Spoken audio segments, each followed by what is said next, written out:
Todos nós sabemos que há uma batalha travada no mundo espiritual. Porém, nem sempre nós estamos sabendo lutar com inteligência espiritual. É sobre isso que eu vou falar com você nesta reflexão de hoje. Não saia daí.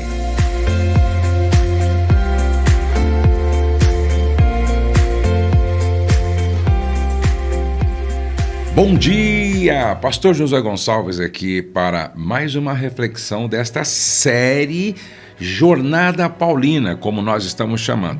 Jornada Paulina, porque nós estamos aprendendo com as epístolas do apóstolo São Paulo, como tem sido edificante. Afinal de contas, as epístolas que Paulo escreveu, inspiradas por Deus, é uma fonte, é um poço inesgotável. Cada vez que eu leio uma epístola de Paulo, eu cresço um pouco mais no conhecimento de Deus, eu amadureço um pouco mais na minha espiritualidade, eu aprendo mais sobre vida cristã. E hoje o meu assunto vai ser muito importante: como ser um vencedor na batalha espiritual. Como ser um vencedor na batalha espiritual. Eu quero que você assista até o final, ore comigo, vai ser muito importante o que eu vou estar compartilhando com você hoje. Sabe, e hoje eu vou orar por um grupo de pessoas que eu já orei aqui, mas eu vou orar novamente, pelas professoras, pelos professores, pelos educadores da nossa nação, pelos professores da nossa igreja. É muito importante.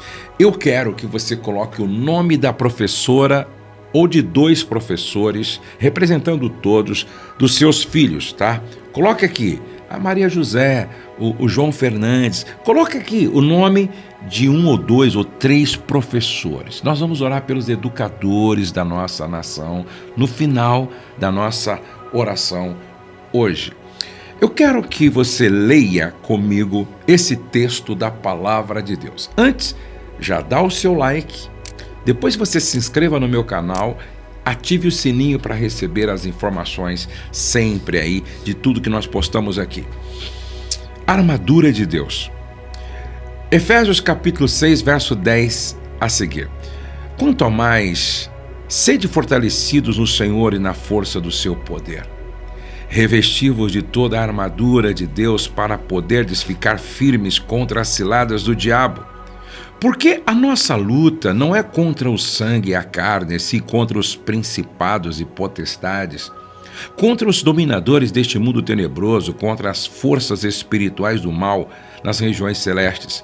Portanto, tomai toda a armadura de Deus para que possais resistir no dia mau e depois de terdes vencido tudo, permanecer inabaláveis. Estai, pois, firmes, cingindo-vos com a verdade, vestindo-vos da couraça da justiça. Calçai os pés com a preparação do evangelho da paz, embraçando sempre o escudo da fé, com o qual podereis apagar todos os dardos inflamados do maligno.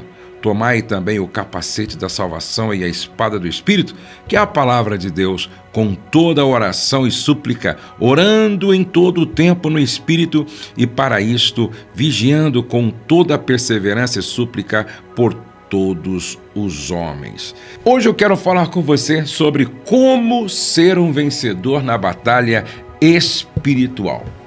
Veja que o apóstolo Paulo, depois de falar do propósito eterno de Deus em nos salvar, depois de afirmar que o Espírito Santo nos sela para o dia da redenção, depois de falar que Deus nos arrancou da morte espiritual e nos fez assentar nos lugares celestiais, depois de nos mostrar que devemos viver em unidade, santidade na plenitude do Espírito Santo, depois de falar de paz na família e no trabalho, ele nos transporta para um campo de conflitos rumorosos, de inimigos medonhos com armas de destruição de massa.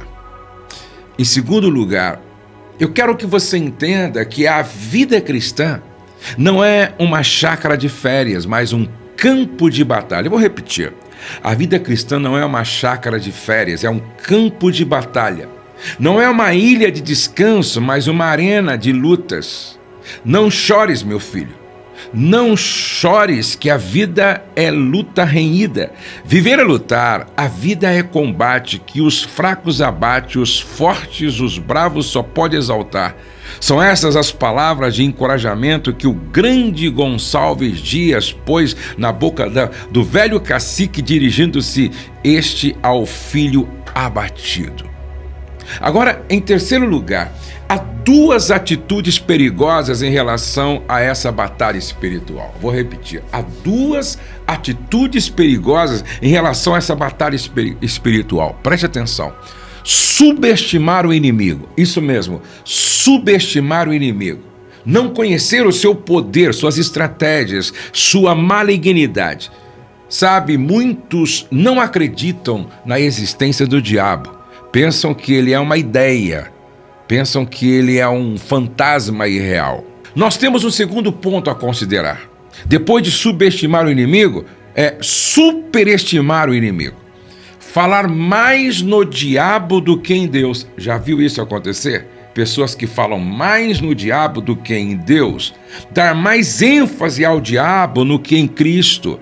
Cristo tem toda a autoridade. Cristo já triunfou sobre o diabo, embora o diabo ruja como o leão, mas ele não é leão. Só há um leão, que é o leão da tribo de Judá. Vou repetir. O diabo ruge como leão, mas ele não é leão. Só há um leão, que é o leão da tribo de Judá. Agora, como ser vencedor nessa batalha espiritual? Primeiro de tudo, você precisa conhecer, preste atenção, primeiro de tudo, você precisa conhecer a natureza do inimigo. Você precisa conhecer a natureza do inimigo. No verso 12, Paulo mostra quem é o nosso inimigo. A nossa luta não é contra carne ou sangue. O diabo e seus demônios são os nossos inimigos e não as pessoas. O diabo e os seus demônios são os nossos inimigos e não as pessoas. Muitas vezes lutamos contra as pessoas, odiamos as pessoas, agredimos as pessoas, ferimos, atacamos as pessoas. Porém, as pessoas não são os nossos verdadeiros inimigos.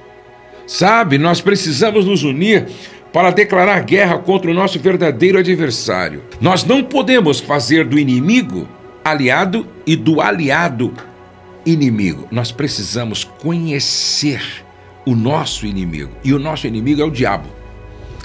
Em segundo lugar, quem é o nosso inimigo? Versos 11 e 12, Paulo fala quem é o nosso inimigo. O nosso inimigo tem muitos nomes. Cada um mostra uma das suas facetas. Ele é chamado de diabo, Satanás, Lúcifer, antiga serpente, dragão, Beelzebu, Apolion, Abaddon, inimigo, adversário, acusador, tentador, maligno, pai da mentira, assassino, Deus desse século, príncipe da potestade do ar. Seu currículo é extenso e terrível. As hostes do diabo. O diabo não age sozinho. Vou repetir. O diabo não age sozinho. Existe uma ordem da desordem. Vejamos algumas considerações nesse sentido. Primeiro, o reino das trevas possui uma organização. Sabe disso? O reino das trevas possui uma organização. Segundo, existe uma estratificação de poder. Há demônios e demônios. Em terceiro lugar, toda essa estrutura demoníaca foi montada para guerrear contra a igreja. É a cavalaria do inferno. Presta atenção, é a cavalaria do inferno. Uma pessoa que não está em Cristo está sob o poder de Satanás, e é só você ler Atos 26 e 18, Colossenses 1 e o verso 13. Em segundo lugar, nós precisamos conhecer as características do inimigo. Nós precisamos conhecer quais são as características do nosso inimigo. Eles são poderosos. Nossos inimigos são chamados de principados e potestades, de dominadores deste mundo tenebroso.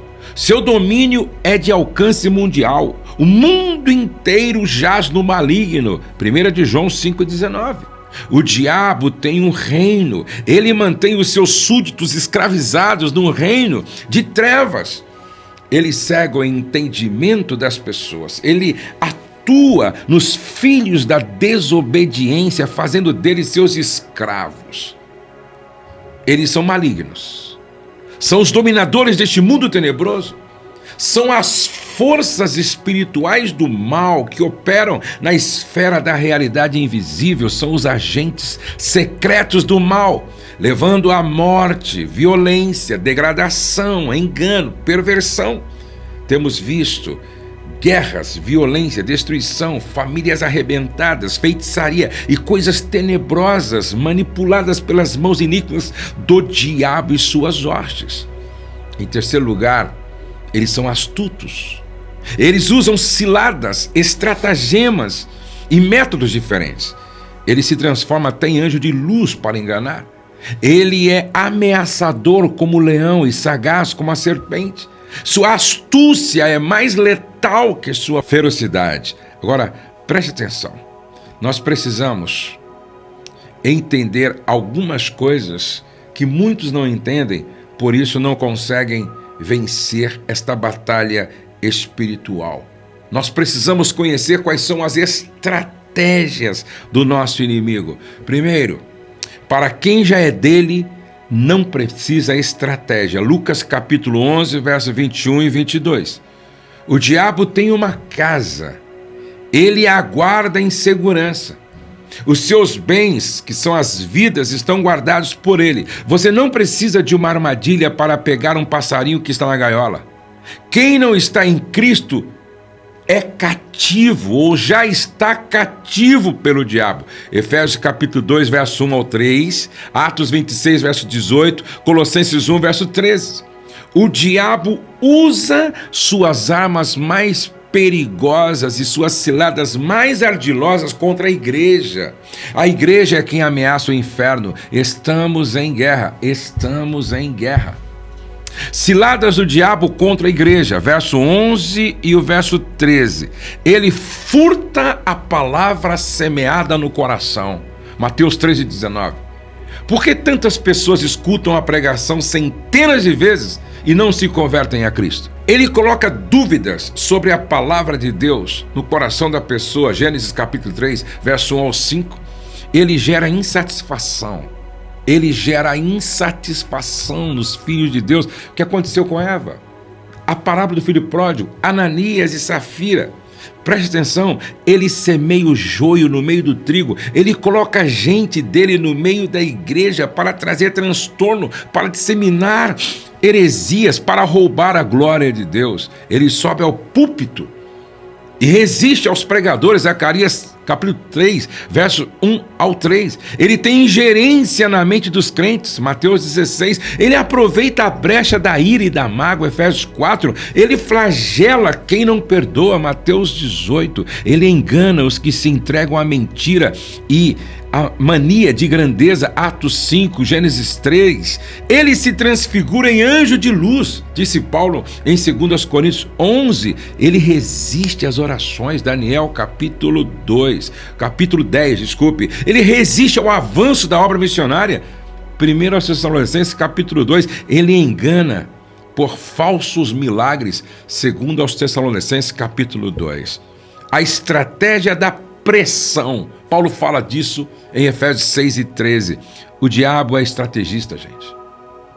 Ele não aperta o cerco todo dia. Ele não pressiona todo dia. Ele dá tréguas aparentes para então atacar implacavelmente. O dia mau é aquele quando o diabo joga a sua artilharia pesada sobre você. Você já passou por um dia mau? Eu já passei. Sabe aquele dia que o carro bate? O ladrão entra na casa. O filho fica doente. o patrão lhe manda embora, uma tentação sexual lhe perturba. Esse é o dia mau. Agora, veja que ele também usa a estratégia da insistência, Efésios 6, verso 13. A despeito de ser o inimigo derrotado, o inimigo não desiste de lutar. Não há momento mais perigoso do que depois de uma grande vitória. Veja que Elias, quando ele tem aquela grande vitória no Monte Carmelo, depois que ele viu a chuva caindo, ele passa pela pior crise da sua vida. Lucas 4:13 diz que o diabo deixou Jesus até o momento oportuno. Veja o que aconteceu com Sansão, Davi e Uzias, tiveram grandes vitórias, mas o diabo mudou a tática e continuou até achar uma brecha. Isso é muito sério. Agora, vamos conhecer as armas de vitória sobre o inimigo. Quais são as nossas armas para vencer o inimigo? Verso 10. O poder de Deus. Mateus 17:16. Apresentei-o a teus discípulos, mas eles não puderam curá-lo. A Bíblia diz: fortalecei-vos no Senhor. Uma pessoa não pode fortalecer-se a si própria. A nossa força vem não de dentro, mas de cima. Todo o poder de Deus está à nossa disposição. Não há cristianismo sem poder. Não há evangelho sem poder. O mesmo poder que Deus exerceu para levantar Jesus da sepultura está à nossa disposição. Não basta falar de poder, é preciso ter o poder de Deus, e poder só é através da oração e jejum. A armadura de Deus. O diabo não tem mais armadura? Lucas capítulo 11, verso 21 e 22. Agora nós temos toda a armadura de Deus, Efésios 6 e 11. A palavra, glória a Deus, a fé, a salvação, o evangelho. Não podemos usar armadura alheia. Lembra de Davi e Saul, quando Davi tentou experimentar a roupa de Saul e ele rejeitou porque não deu certo para ele? Não existe armadura para as costas, você reparou? Tem armadura para a cabeça, para o peito, tem o escudo, mas não existe armadura para as costas. Não podemos fugir do inimigo. A gente tem que encará-lo de frente. A vigilância constante, verso 11 e 13. Nessa guerra não há trégua. Não podemos baixar as armas, não podemos distrair. Sansão e Davi tiveram grandes vitórias e foram derrotados no momento porque não vigiaram. Há muitos crentes instáveis hoje, firmes hoje e desanimados amanhã. Precisamos permanecer firmes e inabaláveis sempre. Eu quero concluir dizendo o seguinte: olhe ao seu redor. Você conhece pessoas que um dia já influenciaram a sua vida e hoje estão caídas? Conhece gente que já andou com Deus e hoje está ferida e envergonhada pelo inimigo? É tempo de nos acautelarmos.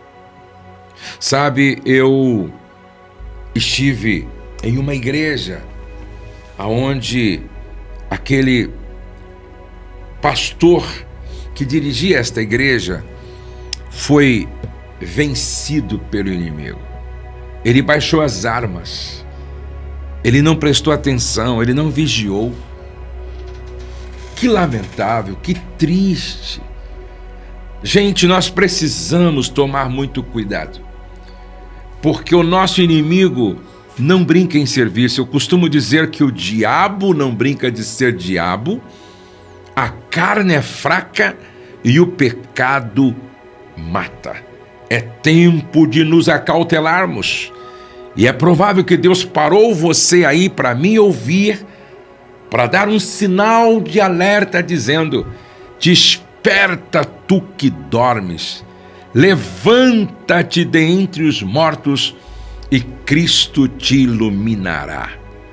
Eu sei que Deus falou ao seu coração hoje e eu quero orar com você e eu quero orar por você nesta hora. E no final nós vamos estar orando pelos professores dos nossos filhos, dos nossos netos. Coloca o nome da professora do teu filho, do professor de 1, 2, 3, coloca o nome, ou se você é um professor, professora, coloca o seu nome aqui.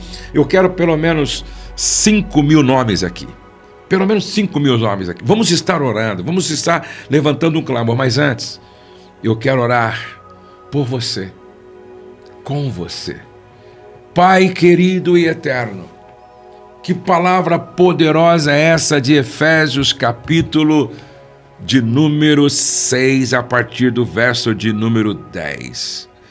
Senhor, quantas pessoas falharam, fracassaram, caíram, porque não se atentaram para o que o apóstolo Paulo escreveu e que ficou registrado como palavra de Deus. Quanto ao mais, sede fortalecidos no Senhor e na força do seu poder. Que nós possamos todos os dias buscar este fortalecimento no Senhor. Que nós possamos todos os dias nos revestir de toda a armadura de Deus. Que nós possamos entender que a nossa luta não é contra a carne e o sangue, contra o irmão ou a irmã, mas contra principados e potestades, contra o diabo, Senhor. Dá-nos a tua graça para que nós possamos resistir no dia mau e permanecer firme após termos vencido tudo. Que a gente possa sempre tomar o capacete da salvação, a espada do Espírito, que é a tua palavra, e que nós possamos orar em todo o tempo com toda oração e súplica no Espírito, e que a gente nunca deixe de vigiar constantemente para não cairmos, como aconteceu com Davi, Sansão, Eva, Adão e tantos outros. Guarda o nosso coração, guarda a nossa mente, guarda a nossa vida. Senhor, hoje eu quero orar pelas professoras. Quão desafiador é ser educador e educador nesta nação. Quão desafiador é trabalhar na área da educação. Ah, Senhor, trabalhar com as crianças, com os pré-adolescentes, com os adolescentes, com os jovens na universidade. Aonde houver um professor agora, uma professora, estende as tuas mãos sobre eles, dá discernimento, sabedoria, força, coragem, e que trabalham nas escolas seculares, nas escolas públicas, particulares. Ah, Senhor, eu abençoo a todos os professores, com toda a sorte de bênção, hoje e sempre. Amém e amém. Deus abençoe você, sua casa e sua família. Não perca por nada, nada, nossa reflexão de amanhã. Eu tenho mais uma porção da palavra de Deus para o teu coração. Dá o seu like, se inscreva no meu canal. Eu quero muito que você participe conosco do evento Celebrando o Casamento. É um evento para você fazer manutenção do seu casamento, revisão do seu casamento. Se você está vivendo um tempo de crise, é bom para você também, certo? E é mentoria, lazer, adoração, confraternização, conexão, passeio, é lindo. Então venha no Celebrando o Casamento. São 4 dias conosco aqui no Espaço Amo Família. Deus abençoe você, sua casa, sua família e até o nosso próximo devocional. O céu não está em crise, Deus está no controle, nós cremos em milagres e a nossa família está debaixo da graça de Deus. Até amanhã, no nosso próximo devocional.